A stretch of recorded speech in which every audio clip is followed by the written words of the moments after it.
All right, this Filter-Free Friday, take two. I'm still glad y'all here.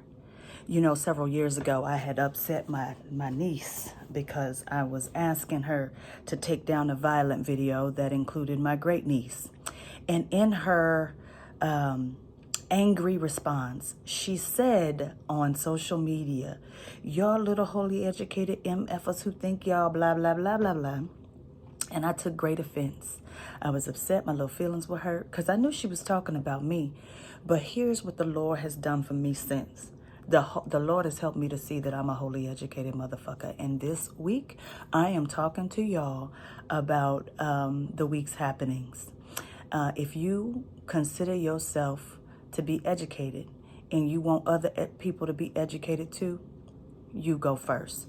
So my first present for y'all, Successful Women Think Differently by Valerie Burton. I'm going to need y'all to think differently about a few of these issues. First, the holy side of me. Some of y'all not going to be able to resonate with me on the issue of Christianity, so I got 3 other little books for y'all to help you understand that the things like prayer and meditation and forgiveness and restoration and letting go are actually a strategy in order to get to where you want to be. If you aren't familiar with that, I invite you to read The 4 Agreements by Don Miguel Ruiz.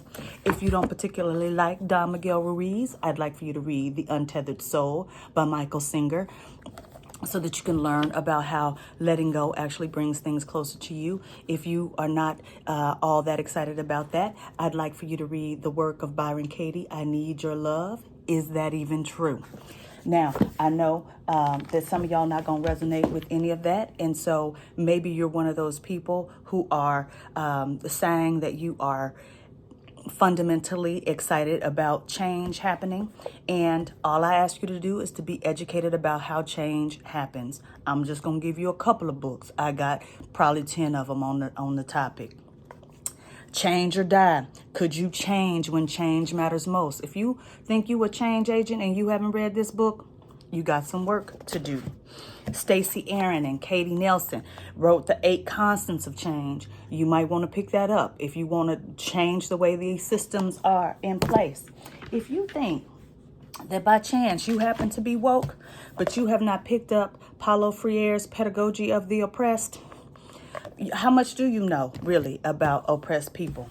If you want to be part of the leadership who's taking on these efforts and you got a whole bunch to say, I'm going to need you to read Extreme Ownership by Jacko, How the U.S. Navy SEALs Lead and Win. Because ultimately, listen, I'm tired of hearing folk complain and ain't got nothing to say about what we can do. The Anatomy of Peace by what's their name? The Arbinger Institute.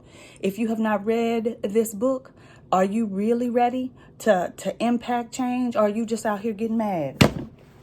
Mr. George Fraser, you can't do it by yourself. We need unity, not uniformity. There are people who are going to do it differently than you, and you're going to need some relationships. The subtitle of this book, 10 Truths for Building Extraordinary Relationships. If you concern yourself with race and you believe that there's something uniquely wrong with Black people, I want you to read Success Runs in Our Race. Again, another one by Mr. George Fraser, The Complete Guide to Effective Networking in the Black Community. And then finally, my last words for you. There ain't nothing wrong with Black people except for we think there's something wrong with Black people.